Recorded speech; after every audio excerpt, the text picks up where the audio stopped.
Come on, boys. Come on, boys. Let's go. Let's go, man. We knew what the expectations were for this game. We all saw Liverpool. We all saw Arsenal. We just saw before the game Man City, all failing to deliver this weekend. A lot of us are talking about title challenge. It's on our minds. It's there behind the scenes. But for many, it's still too early to say. It's still too early to say until we see answers to particular questions. And I guess one of the first questions on the way to really proving whether we are in it this season to win the league, to challenge for the league, is if we can take advantage of the fall off of our rivals this weekend. And boy, did we take advantage. I mean, for myself, this is the best ever performance that we have put in against Brentford. A Brentford team that have been one of the bogey teams against us these last few years. We cannot forget that. There's been many disappointing defeats. They've come to the bridge and they've outplayed us at times here. So when I say this is the best ever performance, you have to understand what boxes got ticked off for me. I mean, number one, I've been saying for a long time, how are we going to fare up against teams that want to stifle us, that want to frustrate us, that want to sit back and park the bus with 10, 11 men? Boy, did we have answers to that today. My Lord. This is one of the best performances against a defensive team I've seen in the last 3 to 5 years, honestly. Because what we did today was we suffocated the life out of Brentford. We suffocated the absolute life out of Brentford. And do you know why and how we did that? Well, it comes from the second box that got ticked off. And that second box is the work rate and the pressing we saw from the boys today. This is real elite stuff, yeah? What you just saw today, this is elite mentality. This is elite performance. This is elite defending. And if you want to win things, if you want to win titles and trophies, we all know it's fine margins, fine lines, but to cross that, man, it's having control of the details. And today, you cannot say there was not one player on that field for us that didn't put in that work, that didn't understand the level of application that was needed today. Yes, we have some great advantages our way. The fact that Maresca can kind of even ease off things, knowing that in the Conference League, all we have to really worry about is just player quality. Tactics don't even really matter, which means that he can expend more energy and time for the domestic games. And the other benefit we have is that all our senior guys, the first team guys, whatever you want to call them, they have a week's rest and preparation to fully get ready for games that are upcoming in the Prem. And today, this is just boxes ticks galore because we played an elite level game. This is the type of game that I've seen Man City have great success in, find the win on many occasions. And for me, what I just absolutely was outstanding by was the pressing. I mean, did you not see that? I'm going to explain this to you, yeah, because if we do something this season, it will be from games like this and the work rate and the pressing put into them. Because Brentford, from the first opening minutes, I could see straight away, this is a different Chelsea team. This is an intense Chelsea team. The purpose we were playing with, moving that ball left to right, left to right. Look at the tweaks Maresca introduced in the game. Look how Levi Cole was instructed to push higher up. He was putting these deep crosses to the far post to try and catch a man out. Malo Gusto inviting alongside Cucurella at times as well.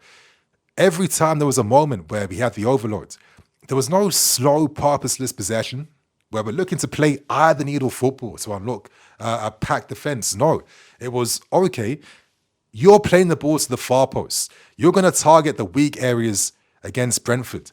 And I thought it was a brilliant performance because that level of intensity, that level of pressure we kept applying to Brentford meant that eventually there was no way in hell they could maintain it.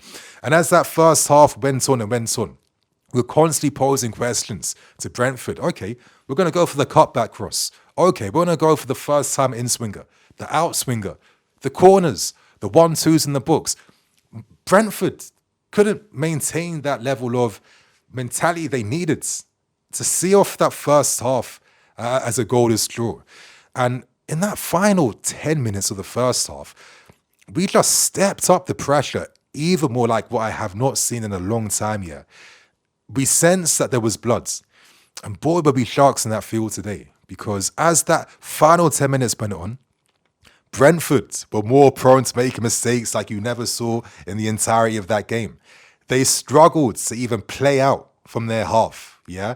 We pinned these guys back. We forced them to play passes back to the goalkeeper. And when the keeper was on the ball, he had no outlets to even hit it long to. He had nothing. So as the game was ending in the first half, you noticed that Brentford were getting dispossessed in their half. Brentford were giving the ball away to us. And it just felt like this right now, this is when you smell the blood, and this is where you have to secure the goal, yeah? Because you take that one goal advantage into the second half, the game opens up in your favour, because Brentford cannot maintain playing park the bus football. They'll have to come out, and that is the opening we needed. So when I saw Noni flipping Madueke put in one of the crosses of our season, my lords, give this guy some credit, man. You know, some of you guys are too critical, you're too harsh. You know, you have preconceived notions on players. So the moment they do anything wrong for the first time, even if it's their first wrong action out of 10, you're honing on them because you've already told yourself from a long time ago, I don't rate this guy, he ain't good enough, no of this, no of that. But then you do yourself a disservice because you don't see the rise. You don't appreciate the journey. You don't appreciate the progression you see in these guys, because the Maresca not challenge this kid here to step up more. And not just in terms of just maybe attitudes in the training, but in terms of, listen, Noni, you have serious talent on your hands, yeah? I'm doing you a disservice if I'm not pushing you mentally to perform, to excel, and to overachieve. Noni, you got the goal and assists in that game recently. It's not enough. You keep going. You keep adding. You keep offering. And one thing you can never, ever, ever say about Madueke is that he does not rise to the challenge. Once something's been set out for him, he makes sure he delivers when he has the opportunity. And boy, that cross he played, yeah, he's been teasing us with these dangerous in-swingers like this last 4 or 5 games, for God's sake. Incredible ball. And then who is it? None other than Cucurella, who finds himself between the Brentford defence to nod that in with a header. Yeah? To think that we aren't even like aerially dominant against Brentford. We don't have players who are taller than them, for God's sake. It's pure footballing ability. It's pure players understanding exactly how to hurt the opposition. They know exactly where to hit their crosses because it comes from the incredible preparation that Maresca instills in this team. And we then end the game 1-0 in the first half. And it was just like, wow. When I saw us score that goal in the moment, because moments matter in this game, man. Moments matter for the winners of leagues, yeah? Wow. I have not seen that in a while. And this bit at the second half opened up. And boy, you saw Jadon Sancho find a new gear when he had more spaces to go 1v1 now compared to the first half. You saw Cole Palmer showing danger, the positions he's picking up between the lines. I mean, my lords, I have to say, some of the passing moves, yeah, a lot of them coming from the back, we played some football, yeah. We played some football tonight to open up Brentford. This wasn't just hope and pray, shoot and pray, whatever pray nonsense. This is top-class, high-level football to unlock a very stubborn, rigorous team in Brentford. So very, very pleased and happy with that. But obviously we can discuss further moments in the second half because obviously Brentford, they're still a very dangerous team, second highest scorers in the league. So their threat didn't disappear. Instead, they were waiting. They were waiting for that moment to really turn the gears up for themselves. And it felt like they realized, okay, you know, Chelsea's bench ain't too strong today. They've got a game against Shamrock Rovers, midweek. You know, if we go for it in the final 20 minutes, if we bring on different problems for Chelsea, Schade, Fabio Carvalho, Janel, more aerial options inside the books, we can make something happen here. And they were able to do that because we didn't get the second goal early enough. And it's a shame because 2 beautiful occasions, especially that moment where Nicolas Jackson had an opportunity to make it 2-0 earlier on to kill the game off after one of the moves of the game, in my opinion, you know. Yeah, free-flowing counter-attack, Cole Palmer genius, you know, taking out 3 guys in a tight area. And then Jadon Sancho, you know, runs towards goal with purpose. Beautiful cut back in the box, and Nico's left foot isn't there, and it disappears. And you just think to yourself, rah, this could be bad for us.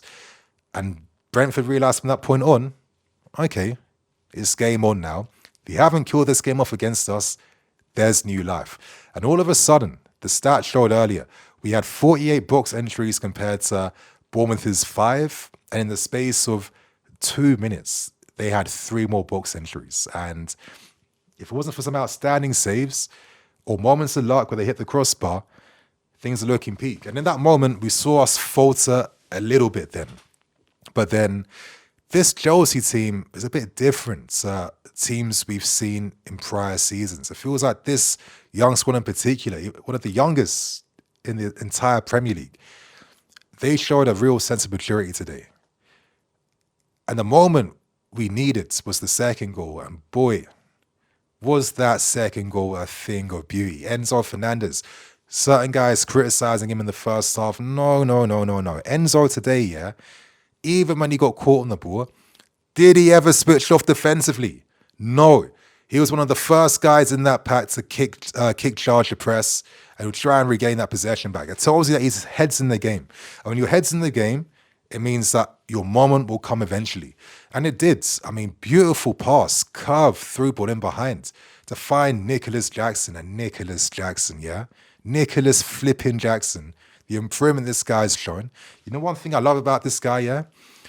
When things go against him, does he beat himself up? Does he feel sorry for himself? Is he out here losing confidence? Is he not finding himself in positions to affect the game again? Absolutely not. And I've seen many a striker suffer mentally who would be out of the game because they beat themselves here, yeah, but not Nico, you know? As that second half was coming to an end, the game was opening up and he felt like Nico was finally able to show what he can do as one of the most dangerous strikers in this league and carrying the ball towards goal, taking on possession. And my God, that goal he received, Enzo securing another assist, by the way, one of the most difficult assists because Nico just basically created that for him. And my Lord, Nicolas Jackson, this is the type of goal that he wouldn't have scored last year. This is the goal he wasn't scoring last year because in that moment, it's about taking your shot off as soon as possible to catch a defender out and the goalkeeper out. And for Nico to dart in slowly, quickly, half touch away and open his body up for the shot around the keeper, bottom right corner. Thing of beauty. And that was it when the game was sealed and wrapped up. But then, more twists and turns. Like I said, this Brentford team, they're a different beast this season. They're the second highest team scoring goals this season for a reason. And they had all their guys on fully fit and fresh. They were like, no, we ain't going to go out easy. And they found themselves back in the game. I don't know, maybe as a bit of fatigue, a bit of carelessness in that moment, a bit of a collective error. I thought, Tosin, could you not have done a bit better with those long-ass legs that you have? Could you not have maybe just saved that situation for us? Sometimes you got to show that individual quality in moments, even if you never created the issue to begin with. And of course, Bremo, one of the informed players this entire season, opens his body up beautifully, first time finish, boom. All of a sudden, we're back to reality now. You know, the bubbles burst. You're thinking, shit. The only guy that's coming is Nkunku. You're looking at that bench. Tyreek George, Renato Vega, Sam Rekzaki, Mark Yu. This isn't a bench you're turning to help you come back into this game or to keep the lead. It meant that whoever started this game would have to do their damnedest to make sure we ended the game with 3 points. So when I tell you, for the third final box I was ticked, elite mentality, man. Because the shithousery we produced when the referee, fourth official, came out to say 7 minutes at a time. I know all your hearts sank, mine did too. So I was thinking, listen, yeah, I need to see shithousery like I have not seen these last few years in this stadium, yeah. And boy, did these guys deliver. I mean, Brentford had no other attacking moment. Once went to extra time, it was over. You could see how we wasted time from set pieces. You could see how we wasted time whenever we had to hit the balls long wides to just disrupt Brentford's game. We did that. And in the end, we absolutely controlled how this game was by using this. And I think we produced one of our defining results so far. Or maybe I confidently say one of the defining victories in 2024, because this was the game that getting a win in opens up a whole new layer of conversation about what this team can do this season. So my friends, yeah, I feel like it's probably a good time to wrap things up. But before I do that, quick little shout outs. Robert Sanchez today, you're under fire for a lot of things.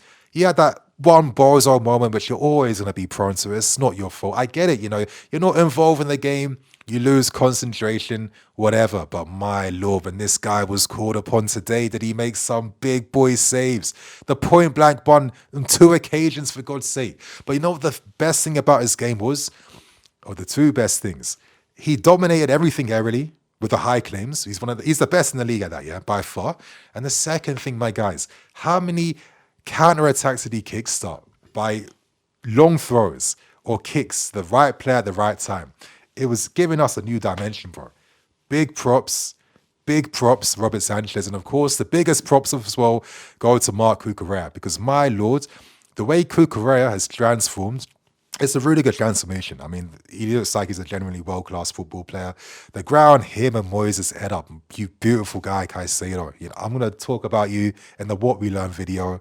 But Cucurella, to get the first goal, to be that key for us in just killing counterattacks. But then, I don't know, crazy moment in the end. He just loses his cool in the final 5 minutes, gets 2 yellow cards, gets booked once the game's over. I mean, bro, we're at a point right now where it's actually a worry when you don't have Cucurella in your first team. That tells you everything about this guy's transformation. So, boys, yes, we start next week in higher spirits and high moods, because today, this team delivered in a moment we wanted them to, one of the first times ever. So enjoy your evening, my guys. Enjoy Monday, you know what I mean? And of course, have a good time. And so I'm going to wrap things up, keep things moving, my guys. I'm Nini FC. This is Blue Lions TV. See you tomorrow with a double upload. Stay locked in on Blue Lions TV, and I'll see you all then. Cool.